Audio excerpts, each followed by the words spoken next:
They say you can tell a lot about a person by what they notice. Most people saw my smile, my coffee order, my work badge. He saw the bruise. I was reaching for my latte when my sleeve slipped, and this white man behind me, bald, tattooed arms covered in ink that looked like it told stories I shouldn't want to know. He didn't look away. He asked, "Who hurt you?" Like he already knew the answer and was deciding what to do about it. I should have lied, should have walked away. But something in his voice made me feel seen for the first time in months, so I told him. I gave him a name. I didn't know he'd spent 8 years learning to control the kind of rage that could break a man, or that the moment he saw my bruise, staying out of trouble stopped being his priority. Some mistakes you can't take back. Meeting him was mine, and I'd make it again. You will feel so many emotions in this story of second chances and forbidden love. Please support us by clicking subscribe to the channel. They say you can tell a lot about a person by what they notice. Most people saw my smile, my coffee order, my work badge clipped to my scrubs. He saw the bruise. I was reaching for my oat milk latte when my sleeve slipped up. Just for a second. But it was enough. The man behind me in line, this white guy, maybe mid-30s, with a bald head that caught the morning light and arms covered in faded ink that looked like it told stories I shouldn't want to know, he didn't look away like everyone else did. He didn't pretend he hadn't seen it. He just stared at that purple-yellow stain on my wrist like it was a language he could read fluently. Then he asked the question I'd been avoiding for 6 months. Who hurt you? Not, are you okay? Not, what happened? Just straight to the truth, like he already knew the answer and was deciding what to do about it. I should have lied. Should have said I bumped into a doorframe or fell during yoga or any of the other excuses I'd practiced in the mirror. But something in his voice stopped me. It wasn't anger, wasn't pity. It was this quiet certainty that made me feel, for the first time in months, like someone actually saw me. Not the version I'd been performing. The real me. The one who was drowning. It's nothing, I whispered, pulling my sleeve down fast. He didn't move, didn't step back to give me space. Just stood there, this wall of tattooed muscle in a faded Carhartt jacket, blocking my exit from the coffee shop. It's not nothing, and I'm not leaving until you tell me. The barista called out another order. Someone's phone rang. Life kept moving around us while we stood frozen in this moment that felt like a choice I couldn't take back. I looked up at him, really looked, and saw something unexpected. His eyes were blue, tired, old in a way that had nothing to do with age, eyes that had seen things, done things, survived things. A scar ran from his temple to his jaw, faded white against his skin. My ex, I said. The words came out broken. But it's complicated. He shook his head slowly. It's not complicated. Give me his name. That's when I should have run. Should have realized that normal people don't ask for names like that, with that kind of weight behind the question. But I was so tired of being afraid. So tired of pretending Marcus's texts weren't threats, that his drive-bys past my apartment were coincidence. Marcus Chen, I said. He won't leave me alone. The man nodded once, like I'd just confirmed something he'd suspected. Then he picked up his black coffee from the counter and gestured toward the door. I'll walk you to work. It wasn't a question. We walked in silence down 5th Street toward Mercy General Hospital, where I'd worked in medical records for 3 years. He didn't ask questions, didn't make small talk, just walked slightly ahead of me, his eyes scanning the street like he was looking for threats I couldn't see. I noticed the way people moved out of his path, the way their eyes skipped over him, or lingered too long, recognition and fear mixing in their expressions. When we reached the employee entrance, he stopped and looked at the building like he was memorizing it. The parking lot, the side streets, the distance from the main road. What time do you get off? He asked. 11. But I take the bus. What time do you get off? His voice hadn't changed, but something in it made my stomach tighten. Not fear, something else.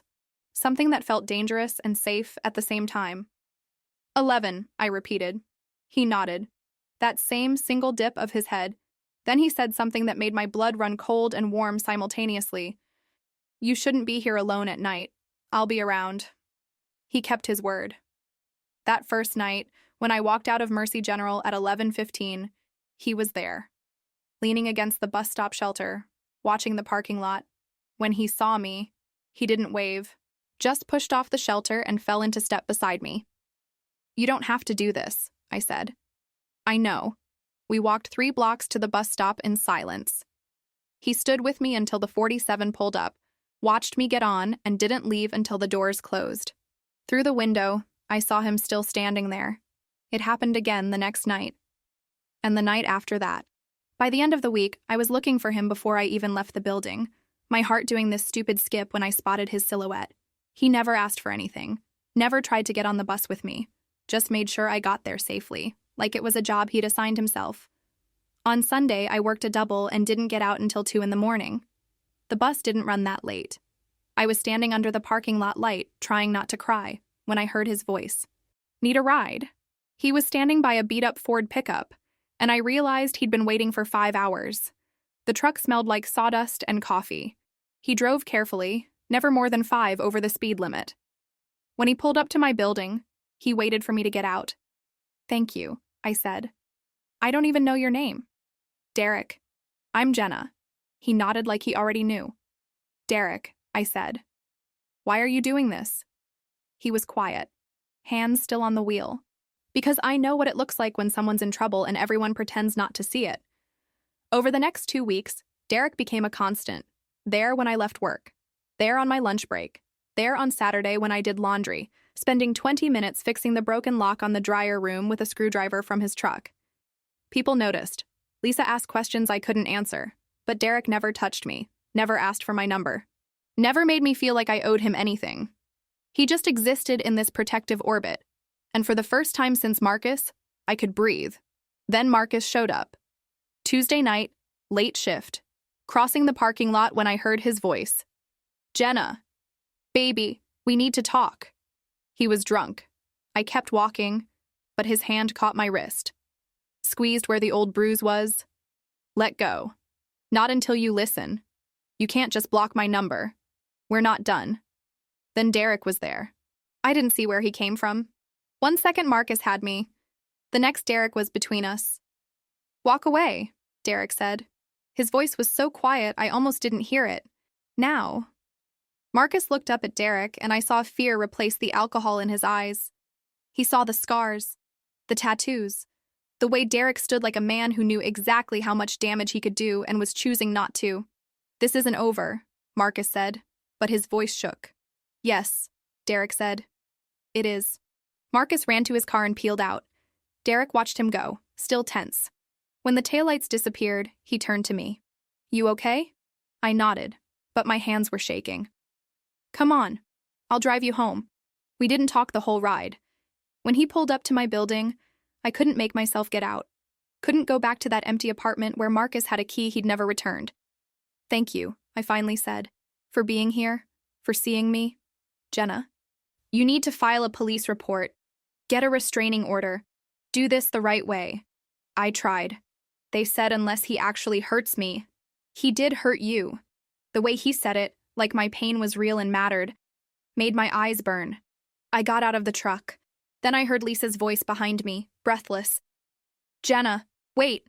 She looked at Derek, then at me, her face pale. "I need to talk to you. Alone." Derek nodded and stayed by the truck. Lisa pulled me aside, her hand tight on my arm. "Do you know who that guy is?" she whispered. "Do you know what he did?" She pulled out her phone, shoved it in my face, a news article from 8 years ago. A mugshot.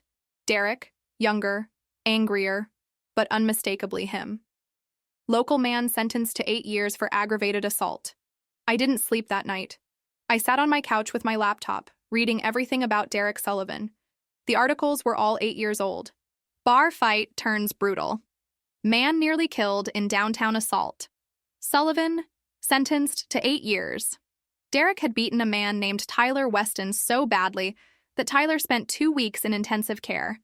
Fractured skull, broken ribs, internal bleeding. The judge called it senseless violence. 8 years in Pelican State Prison. He'd served every single day. I stared at his mugshot until my eyes burned. He looked different then. Younger, rawer, angrier. Nothing of the careful man who'd waited 5 hours in a parking lot to keep me safe. At 6 in the morning, I gave up on sleep. I found him at a construction site on Riverside, carrying lumber. When he noticed me across the street, he set down the wood and walked over. He didn't look surprised. He looked resigned. "You know," he said. "Yeah. Want to get coffee? I owe you the truth." We sat in the back corner of a different coffee shop. Derek ordered black coffee. I got nothing. "Ask me," he said. "Did you do it?" "Yes." No hesitation, just the truth. "Why?" He was quiet, hands wrapped around his cup. His name was Tyler Weston. He drugged my little sister's drink at Murphy's bar. I saw him do it. She was 19, first time at a bar with a fake ID. I confronted him. He laughed, said I couldn't prove anything, so I hit him, and I couldn't stop. 3 guys had to pull me off. I broke his jaw, 3 ribs, fractured his skull. He nearly died. My chest tightened. "I'm not making excuses," Derek continued. "What I did was wrong. I could have called the cops, but I saw red and I lost control. Tyler Weston almost died because of it. Did they test her drink? She'd already finished half. By the time the cops came, there was nothing to test. My word against his, and I'd just beaten him half to death. The news articles never mentioned his sister, never mentioned why. Just called it an altercation. You served all 8 years? Every day. Did every anger management class, learned carpentry, got my GED. If I was going to lose 8 years, I'd come out different. Are you different?" He looked at me, and I saw the weight in his eyes. "I don't know. I'll never throw another punch like that. But when I saw Marcus grab you, I wanted to hurt him, had to actively choose not to. So maybe I'm different. Or maybe I'm just better at controlling who I was. No excuses, just honesty. Everyone's going to tell you to stay away from me," he said. "They'll say I'm dangerous, that you're crazy for talking to me, and they're not wrong. I am dangerous. I did hurt someone. That's something I'll carry forever. But I'm also the guy who's going to make sure Marcus never touches you again. Who's going to wait in parking lots to keep you safe? Who sees you and isn't going anywhere until you tell me to leave?" My hands were shaking. "I should tell you to leave," I said.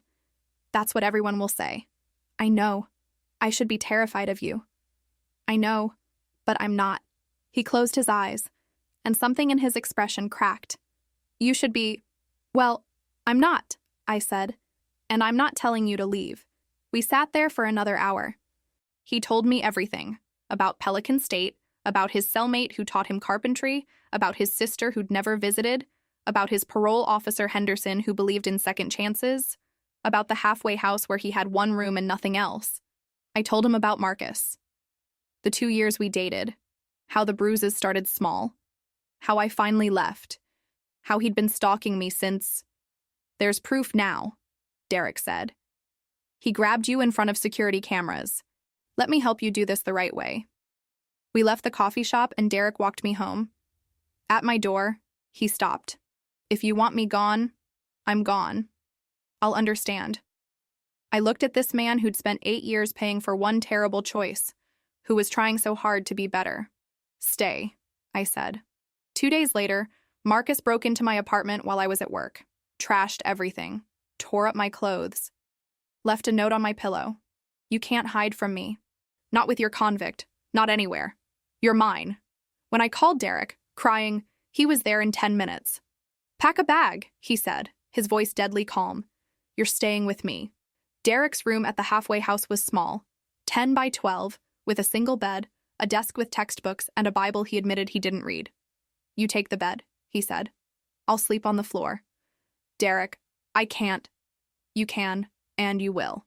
For 3 nights, I lay there while he slept on the floor with a thin blanket, positioned by the door, between me and any threat. This wasn't about comfort. This was about being a man who could be trusted. On the 4th day, I woke to a note. At work. Back at 4. Henderson doing room check at 2, so I left the door unlocked. Stay inside. Henderson. His parole officer. The man who could send Derek back to prison. I spent the day cleaning, organizing his textbooks. Found a photograph tucked in one. A younger Derek with his arm around a teenage girl. His sister. When Derek came back, he stared. "You cleaned?" "I needed something to do." He sat on the floor, and I sat next to him. We ate dollar store pasta from paper bowls. Tell me about prison, I said. He was quiet. Then, it's loud. Metal doors. Voices echoing. You learn to sleep through anything, or you don't sleep at all. He told me about his cellmate who taught him carpentry, about learning the rules, about becoming someone different. He died my 5th year. Heart attack. I was his only visitor the whole time. Do you have family? Had parents? Mom died while I was in Pelican. They wouldn't let me go to her funeral. She died, and I was in a cell, and I couldn't say goodbye. His hands tightened on his bowl. I reached over and touched his knuckles. He didn't pull away. I'm sorry. I lost it because of what I did. That's on me. You were protecting your sister. I was losing control. There's a difference. Later, Derek went to his parole meeting. When he came back, his face was tight. Henderson got a call. Marcus filed a complaint, says I threatened him with a weapon. My stomach dropped. That's not, you didn't. I know. But Henderson has to investigate. If Marcus pushes this, they could revoke my parole. Then I'll give a statement. I'll tell them what happened. If they don't believe you, they'll think I coerced you. You could make this worse. So I do nothing. We do it the right way. We trust the system. That night, Derek's phone buzzed at 2 a.m. Yeah, I understand. Tomorrow at 9. He hung up. Henderson wants to meet. Marcus filed an official complaint with the police. Let me come with you. Jenna. I'm the witness. They need to hear from me. The next morning, Henderson listened to my statement, took notes. When I finished, he leaned back. Miss Reyes, I believe you both. But Marcus Chen is claiming Derek threatened him with a knife. He's got a witness, and Derek's on parole for violent assault. The optics are bad. The witness is lying, I said. I know, but I have to file a report. The board will review it. 2, maybe 3 weeks. And until then? Derek asked. Stay clean. No contact with Marcus Chen. No situations that look questionable. What about Jenna? If you're staying with Derek and something happens, it reflects on him. Everything either of you does is being watched. Outside, Derek said, you should go home. No. If you're with me, then I'm with you. Why? Why are you doing this? Because you did it for me first.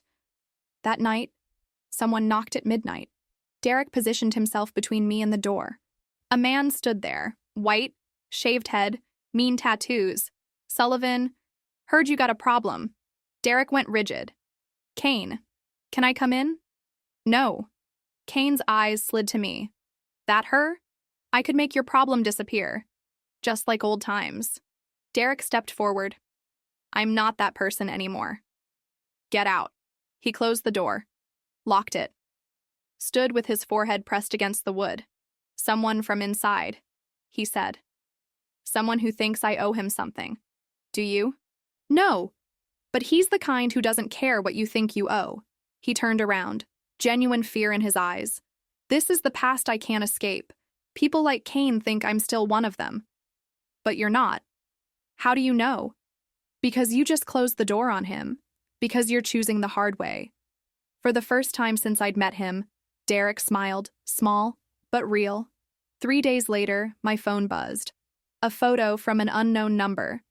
My apartment door, kicked in. Your criminal can't protect you forever. I stared at the photo. My apartment door, kicked in. The message. Your criminal can't protect you forever. Derek took my phone, screenshotted everything, called Henderson, then the police. Then he called Marcus on speaker. Marcus Chen. This is Derek Sullivan. I'm recording this call. You broke into Jenna's apartment. You've been harassing her. You filed a false police report.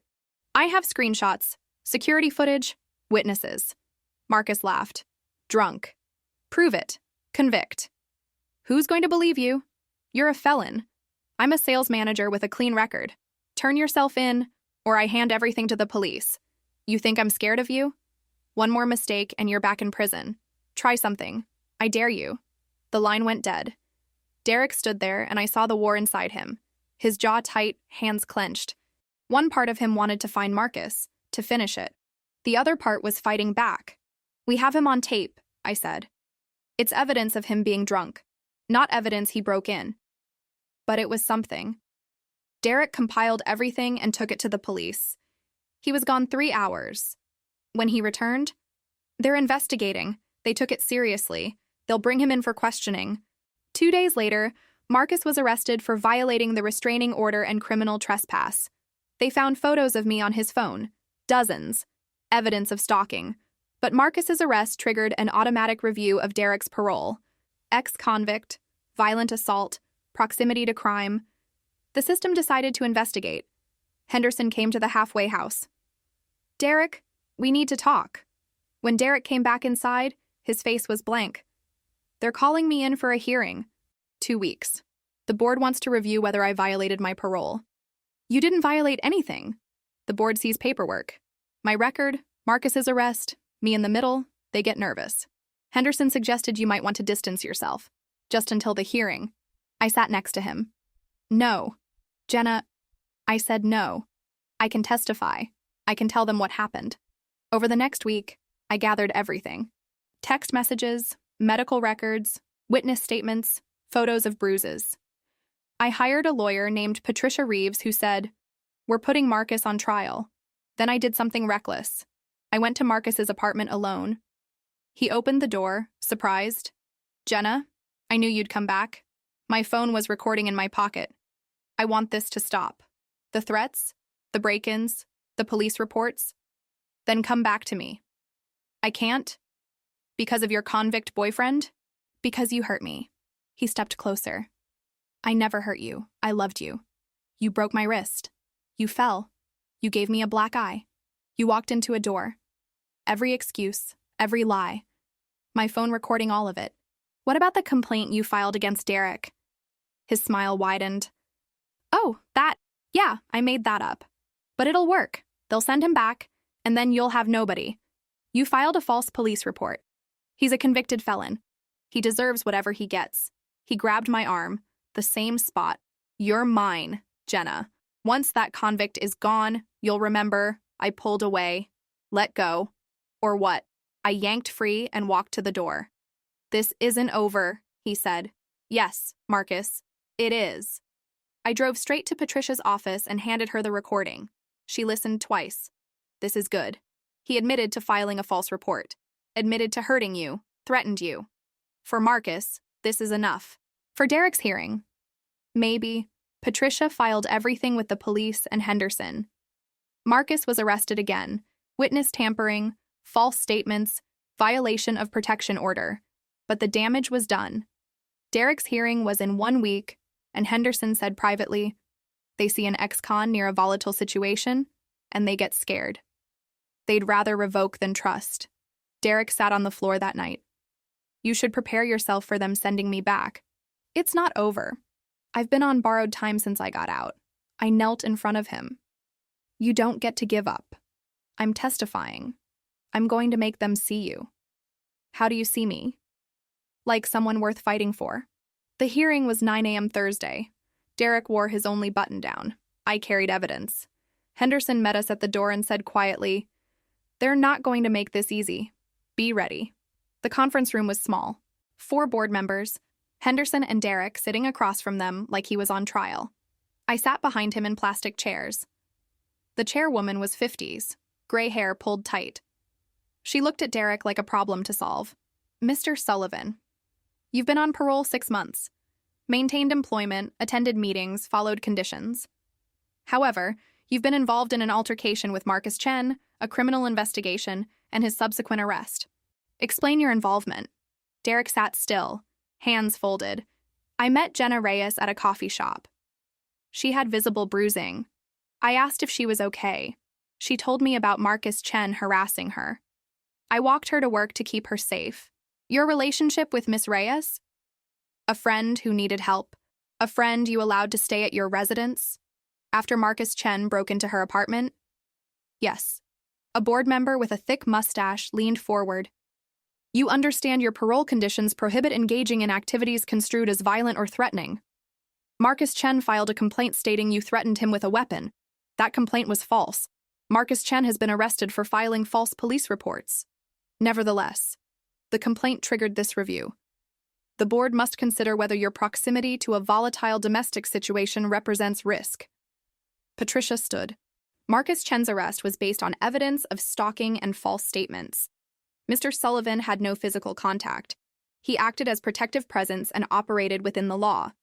Ms. Reeves, this is a parole hearing, not a trial. We're determining if Derek Sullivan represents continued risk.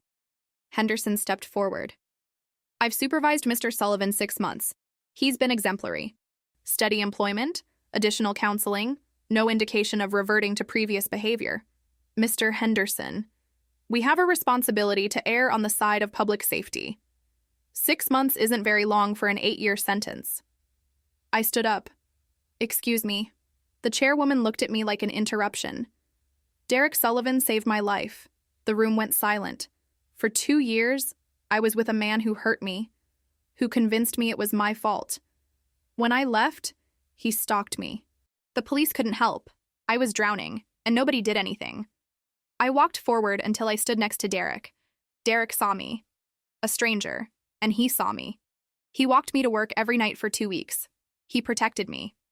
When Marcus escalated, Derek didn't break his parole. He compiled evidence and gave it to police. He did everything right. Miss Reyes, the mustached member said gently, we understand this is emotional. But we have to consider Mr. Sullivan's history. He nearly killed a man.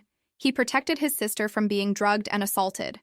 He lost control and beat a man nearly to death. That's the concern. He didn't lose control with Marcus. Marcus grabbed me. Derek stepped between us and said 3 words. Walk away, now. He didn't touch Marcus.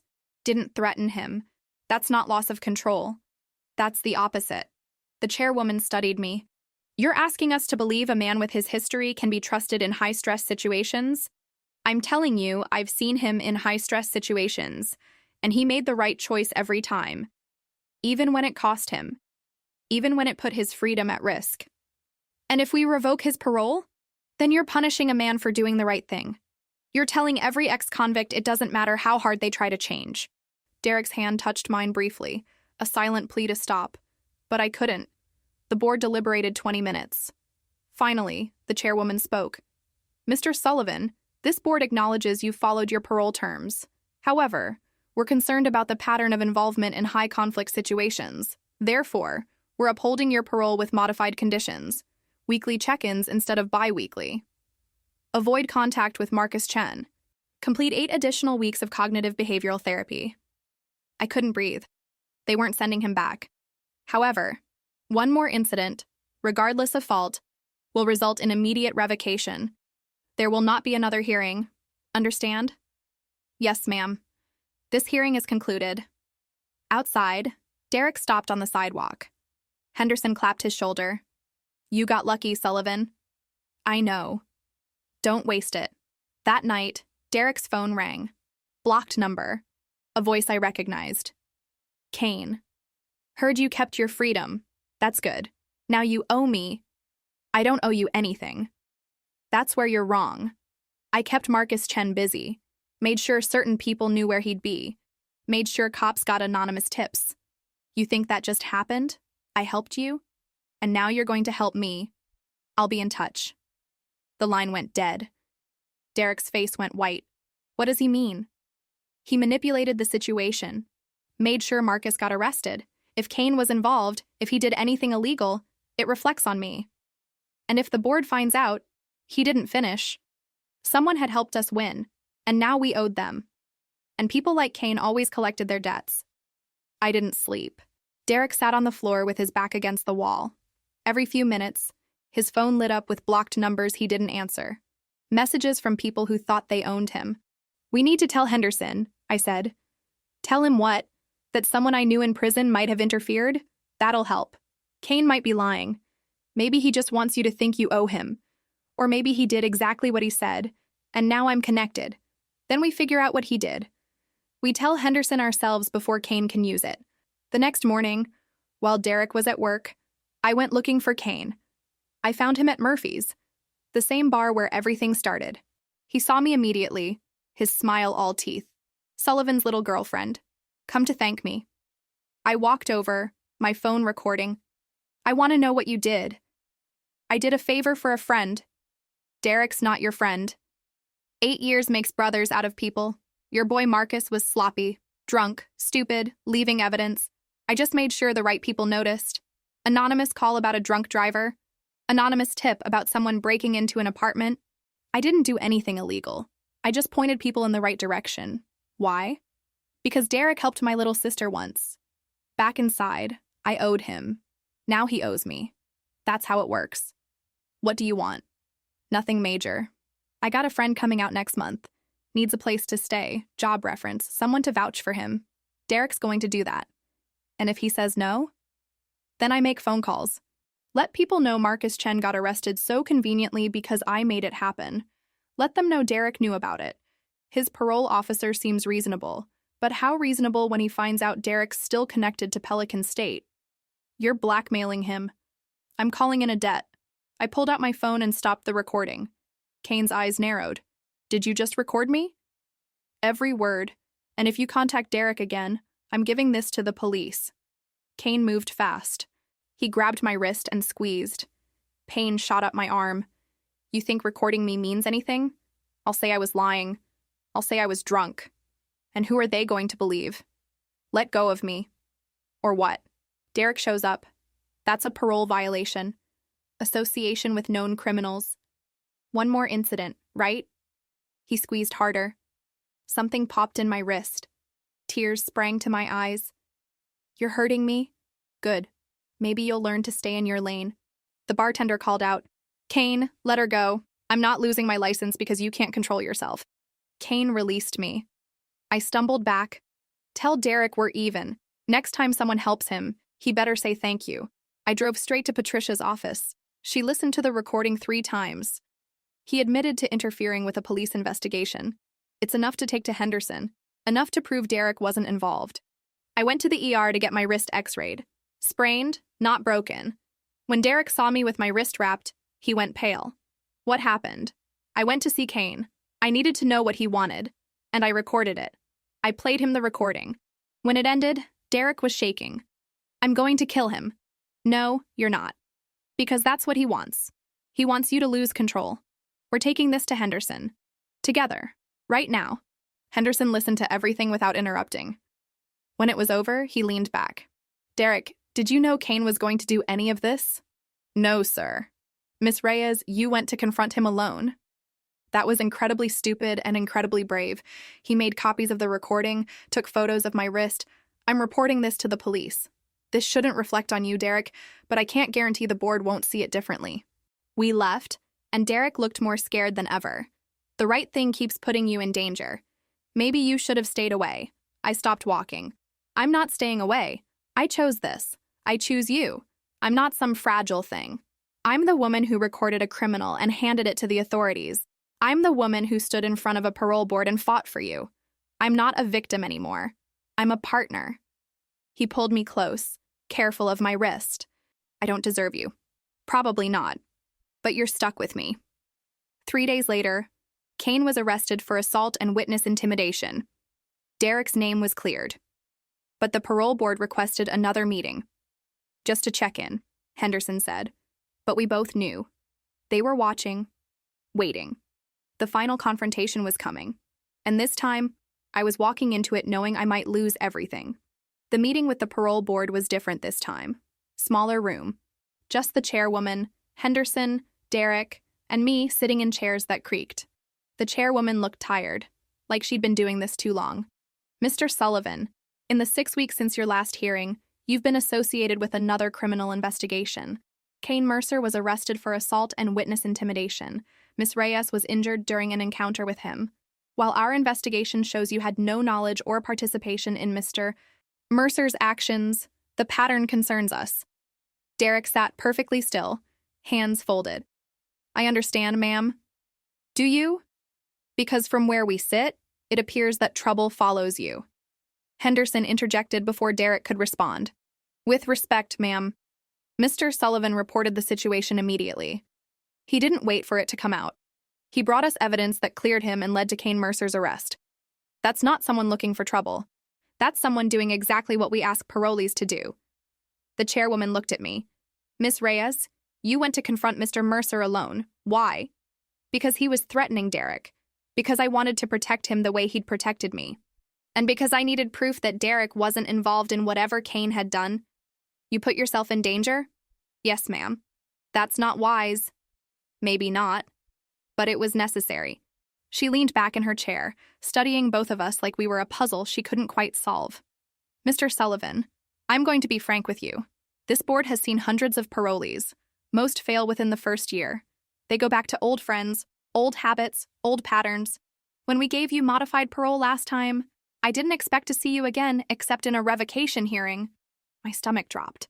But here you are, caught in circumstances you didn't create, responding appropriately, following protocol. Mr. Henderson speaks highly of you. Your employer says you're reliable, and Miss Reyes here clearly believes in you enough to put herself at risk. So I'm left with a question. Are you extraordinarily unlucky, or are you exactly what the system is supposed to produce? I don't know how to answer that, ma'am. Neither do I. Which is why I'm going to make this simple. Your parole conditions remain the same. Weekly check-ins, therapy, no contact with known criminals. She removed her glasses and looked at him like a person instead of a case file. But I'm also going to tell you something off the record. People like Kane Mercer, people from your past, they're going to keep showing up. They'll test you. They'll try to pull you back. And every time they do, you're going to have to choose. The question isn't whether you can stay out of trouble. It's whether you can keep choosing the right thing when it would be easier to choose the wrong thing. I understand. I hope so. This meeting is concluded. We walked out into November cold, and Derek stopped on the sidewalk and just breathed. It's over, I said. For now. No, it's over. Kane's in jail. Marcus took a plea deal. The board gave you another chance. It's over. He looked at me, and for the first time since I'd met him, I saw hope in his eyes instead of resignation. What do we do now? We live. We build something. We stop waiting for the other shoe to drop. Marcus's trial happened 3 weeks later. He pleaded guilty to stalking, breaking and entering, filing false police reports, and assault.